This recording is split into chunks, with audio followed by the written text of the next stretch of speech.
Well, God tells me who to go after. God tells me that I won't get into heaven unless I... P. Diddy stuff, the Pizzagate stuff, they instinctually know there's something there. The American Pie generation, which was ushered in so much. It's like a slow release for like what came. Exposing children on the internet to porn. It's like a fetish to them. Because the world was made by the devil, so don't take it personally. Yeah. And you also know that most people don't want to upset their security. It will destroy all your peace if it's all material. Stanford research has done studies on how to actually induce in the population schizophrenia, mental problems on purpose. It's also a great way to, the more that's promoted, the more unable to reproduce people are. So I think it hits on that depopulation narrative. I also think it hits on a spiritual level. I think it's something specifically satanic. Oh, that reminds me, another one of these pioneering experimental people was Genesis P. Orridge. This dude's nuts. Are you familiar with this? No. Oh man. So he was doing this weird experimental, like after P. Orridge. Oh right? My God. Oh. And he actually says, I'm Baphomet because I've got the boobs and, like I've got it all. Oh, right. Cool. So I've got both parts. I'm higher than you because you only have one part. Does he have a song called Weaponized Pleasure? Probably. This was pushing that stuff way before anybody else was. Like a lot of this stuff is noise. Like you can't even listen to it. It's just like straight noise, but it's edgy because it's experimental. If you look at people like this, like they actually say, for us, it's a religious thing that because you're Baphomet, right? That's a higher status than if you just have one of the genders. Sally Jesse Raphael and Ricky Lake in the early 90s and like Maury Povich did a pretty good job at bringing these people to life. You remember when you were a kid watching like this? Remember like... Yeah, they would have like these creeps on there, like these weirdos on there. Didn't they have Guar on? They had Guar. It was perfect. It's like Steve Wilkos. Yeah. There's this thing called early porn exposure, I think. And it's like a fetish to them is... There are a lot of people who not necessarily like collecting child or children or anything, but exposing children on the internet to porn for one reason specifically because it the end game of porn addiction is you become. Were you exposed to porn early? Either of you guys? The porn that I got exposed to early was still images of women with big tits, which is so this is a studied, like brain studied thing that video is much more destructive than still images. And like, it's not even in the same category like titty mags from back in the day. Like if your uncle or something had a skinny porn mag or whatever, it's a different thing that happens in your brain. We found videos. And people who,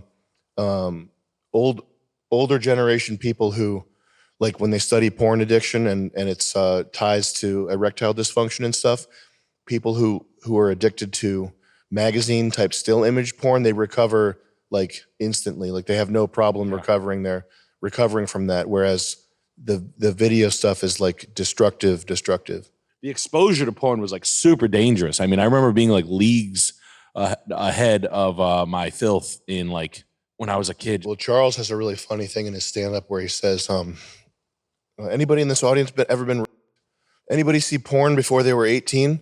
And everyone raises their hand. He goes, "You were raped," which is 100% true. I mean, the American Pie generation, which was ushered in so much, I think that did a lot too. I think like, do you remember how that was a tide turning moment? Like porn was a cool rite of passage. But I think there were movies in the like Porky's and stuff. Like that's always been a theme. I think when porn was when it was magazines and also videos that you had to sit through and you couldn't scrub through schizophrenically, it was more innocent. It was like a more of a rite of passage type thing. It wasn't as insidious as internet porn is now. But yeah, there's always been an incentive for them to push pornography, and it's making it cool. American Pie was a moment there. Yeah. Never let the devil slow you down, because the world was made by the devil. So don't take it personally. You know what I'm saying? Don't be afraid of it. Don't be frightened by it. Get past it. and build your own life and build your own inner self, okay? Be in touch with your sexual triggers and even propensity to specific proclivities that are pushed in our society. You're really living through a proclivity, perversion age. So you're going to start in the coming times. You're going to start getting pushback and heavy blowback from even talking about things that aren't perverted. Go ahead, smash your soul. Go ahead.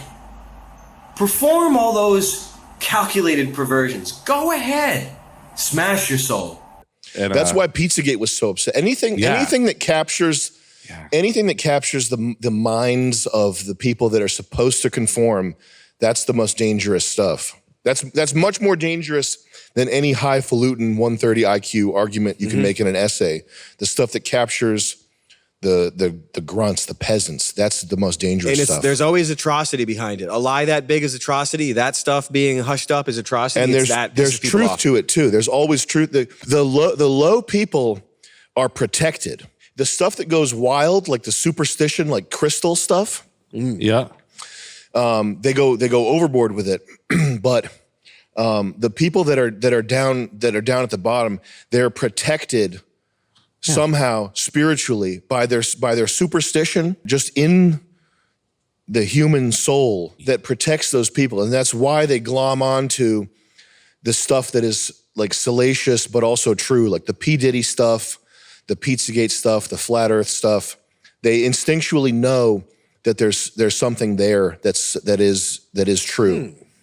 I wonder what fundamentally people turn their back on the Pizzagate stuff. The reason why Pizzagate stuff, they were able to memory hole it, is because the ramifications of that being true are like They would end the world. world rearranging in a way that would ruin a lot of people's lives. It's not possible for most people to believe something that level of abomination, because it's beyond. Yeah. That's the kind of thing that makes you go crazy if you really sit there and think about it. For a person who is bound to go crazy, I guess. And you also know that most people don't want to upset their security and the sort of balance that they've reached with their life until they absolutely have to.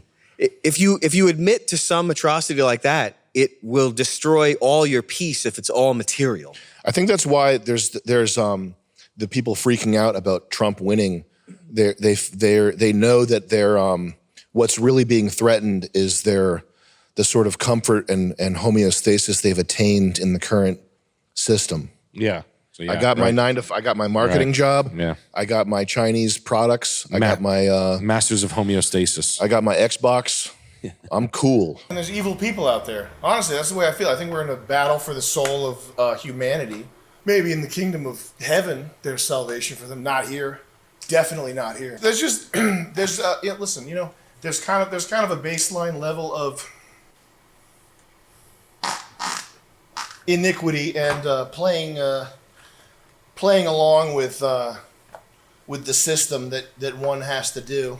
But there's people who in every area, culturally, finance, politics. I think there's a time and a place for negativity, but it's as an end, it's not what you want. It's kind of the opposite. You got to do it, yin yang.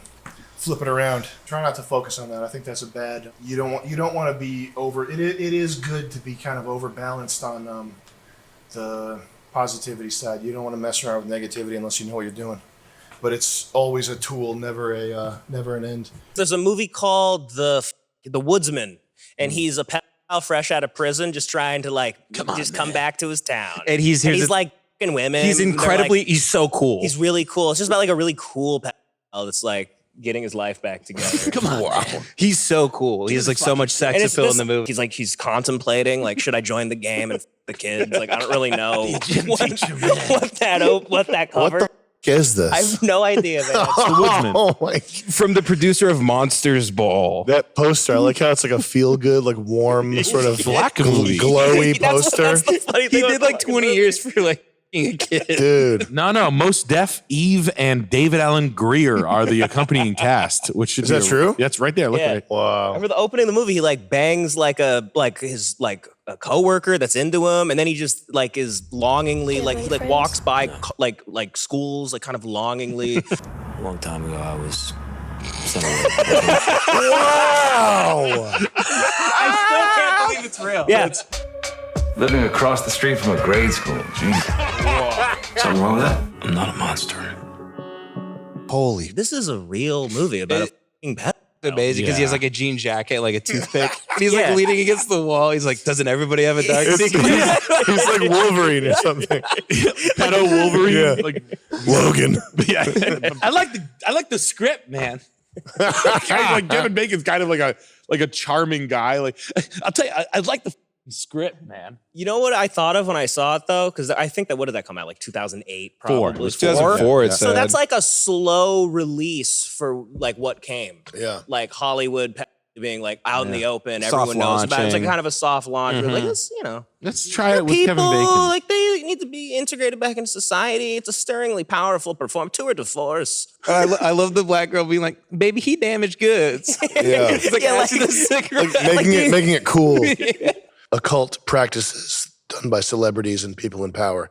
Is it strictly LARPing or does it do something? I think it does something. And I think it's I just think it's very unwise to tamper with that stuff. Whatever it is that you can get from that, it's not like you can get it in spite of what God wants. Yeah, you can do things that cause things to happen at an energetic level, right? In this reality, so I would say there are people that will engage in extremely wicked actions. The way they view it, like if you read people like Crowley or these Michael Aquino, these kind of ritual magic people, they think that you're channeling and directing energy to what you want your will to be.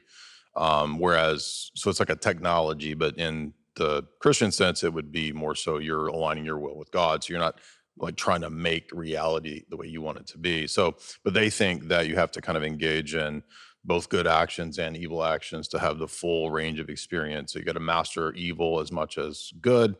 And thus, like doing the worst actions can like send energy to certain people, places, events. So that's how they view it. If I engage in this action or if I cause a war or whatever, like it's really causing things to change. Evil actions have consequences and effects that definitely reverberate, on the spiritual plane, you can say. Gutter sex turns you into a gutter man. It's hard to come up from the gutter. It's harder to do that than to make your own baseline gutter where you're at right now and move up from there. It's a lot easier to do that than to get to the bottom of the gutter and then look up. I mean, it's probably gonna happen no matter what, but you know what I'm saying. Forever live on this planet. Go ahead. Come on back forever. Not me, though. Me? No. This sounds sort of like, we're in a teepee right now smoking a peace pipe. Good. I'm glad it does. Because it's better than being an animal outside, fornicating in the gutter. I'd rather be with a peace pipe in a tent. Well, God tells me who to go after. God tells me that I won't get into heaven unless I do something really bad.